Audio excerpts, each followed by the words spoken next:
Hello to another episode of our master class. Today I'm here to make bread for you. Now I think it's my second video, so maybe my confidence level has gone up. I'm hoping, otherwise I get totally fidgety in front of the camera. Anyway, I'll try to do better this time.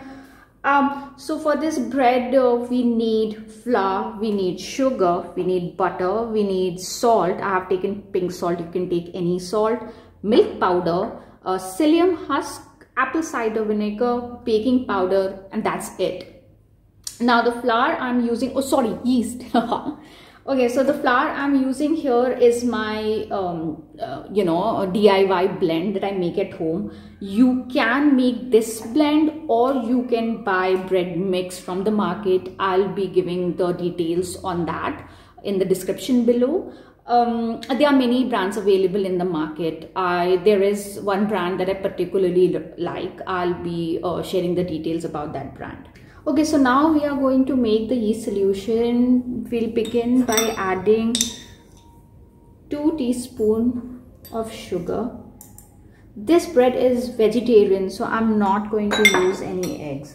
Okay, so you have the sugar here. You have 1 cup of hot water, not warm water, but not very hot water. Okay, I mean, when you touch the water, it shouldn't burn your finger. So it's fine. So 1 cup of water. To this we'll be adding yeast. I'm adding 1 and 2 teaspoons of yeast. Let's give it a mix. Cover it and leave it aside for 10 minutes. Now we are going to make psyllium husk in warm water. You need psyllium husk because it gives a very good volume to the bread. It binds the bread nicely together. So in a bowl, add 1 teaspoon of, this is half teaspoon, so 1 teaspoon of husk and half cup of warm water.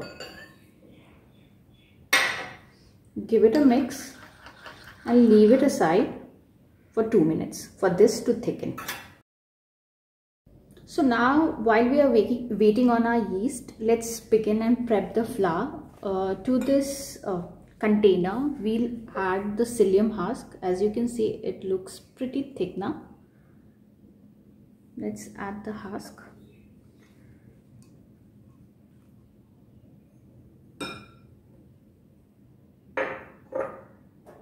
We'll add the melted butter. This is 1/4 cup.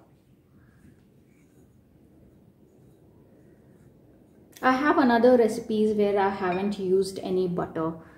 Maybe I can make a video on that next time. So now we have the husk, we have the butter. We'll add some salt.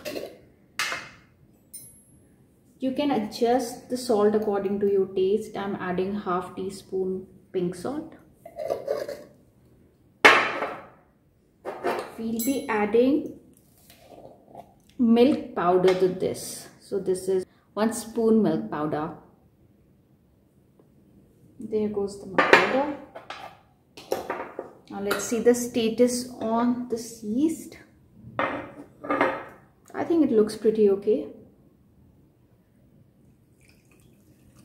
So now yeast is also, see, it depends on the temperature in your city. Sometimes in winters it takes more than 5 minutes for the yeast to actually develop properly, but in summers when the weather is humid it takes lesser time. So now that we have added our yeast mix here, let's combine everything.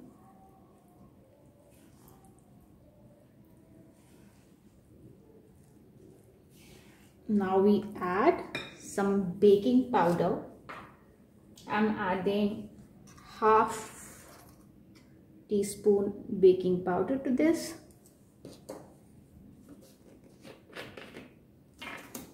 And half teaspoon apple cider vinegar.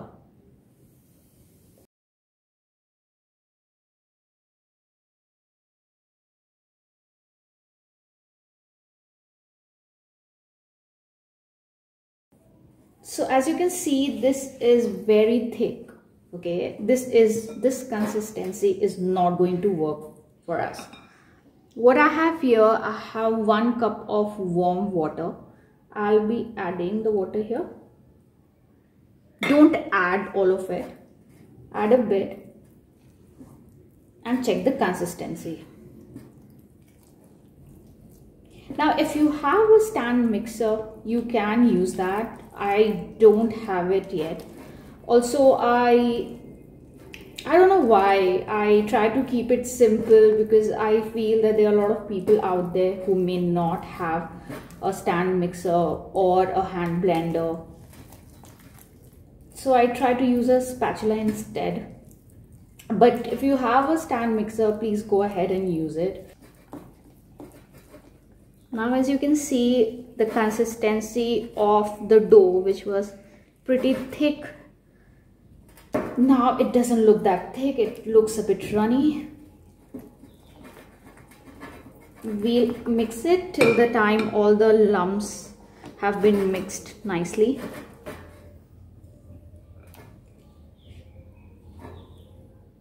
Now what we need to do is, it has mixed properly and the consistency would look like this. It is not very runny, alright, so don't make it very runny, but it is not very thick either. It's not thick at all, so it's like a paste.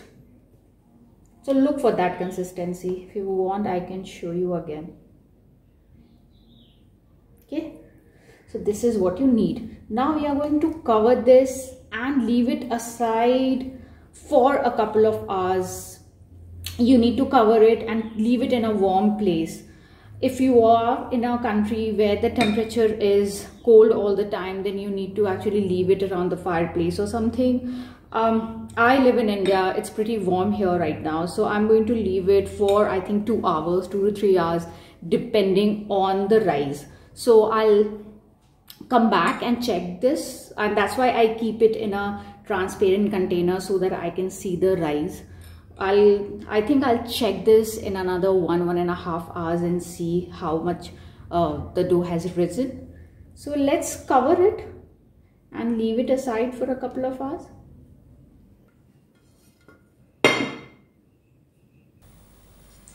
We are back after 1.5 hours, and this is how the bread mix looks. As you can see, it has risen in size. Now we'll be transferring this into the bread container. What I have done, I have already lined this container with some butter, and all we got to do is we got to transfer this into this container.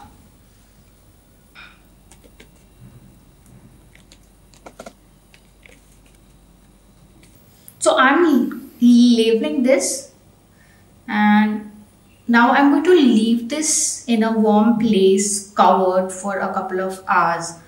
It may take anywhere from 2 hours to even 4 hours for this to rise all the way till here.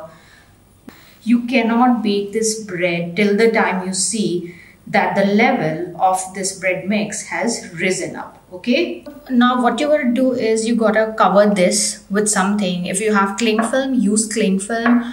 Please do not, after you cover it with something, do not remove the cover for a couple of hours. I actually do not touch this for 1.5 to 2 hours. Okay, so this is very important. Please do not check the status of this every 10 minutes, 15 minutes. After you cover it, just forget about it for some time. Okay, so now I'm going to put the lid on and forget about this for a couple of hours.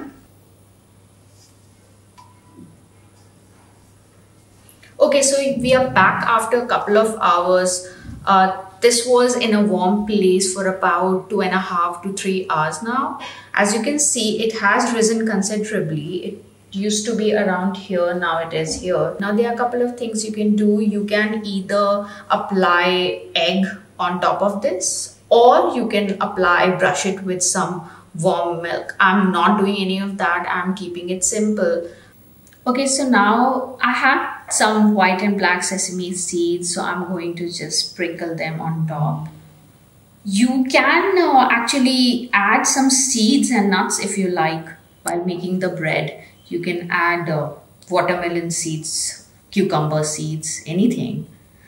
Today I just wanted to kind of show you the simple way to make the bread. The oven is getting preheated at 180 degrees. I'm going to take this and put it in the oven, bake it for 35 to 40 minutes. Again, it totally depends on your oven. In my oven, it takes up to 40 minutes to bake this loaf. So the loaf is ready. I baked it for 40 minutes. If you see, it has deflated a bit in the middle, which is completely okay. It was about this height and I think it has lost maybe like 2 centimeters, which is completely okay. It still is a very, very good size loaf. After it's done, just take it out from the baking pan. Okay, otherwise the moisture will get trapped in it and it will just make the loaf wet. So this is the bread. It looks fantastic. Yeah, can you see? It's nice and soft. So what we are going to do, we are going to leave it on a cooling rack for this to cool down. Do not cut the gluten-free bread right now. Leave this aside, let it rest for half an hour to 1 hour. Okay, if you try to cut this into slices right now, it will just crumble. So do not do that. I'll come back after half an hour or 1 hour and I'll try to slice it and show it to you. See you. So I have allowed the loaf to cool down completely. Now we'll try to cut and see how it's looking.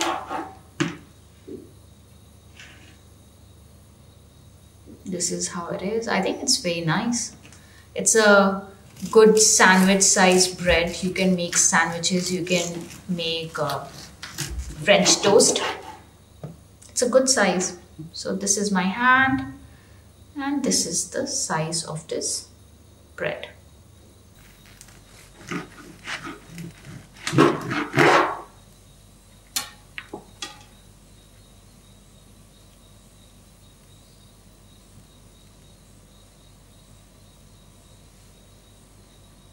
As you can see, the bread is really soft. All you need to do is, after it cools down perfectly, you would need to wrap it in a cling film or a piece of cloth and you can store it for 3 or 4 days. Cool. So now you have learned the recipe. I hope you'll try it at home. If there is any problem, please write to me and I'm always there to help you with your cooking. Thank you.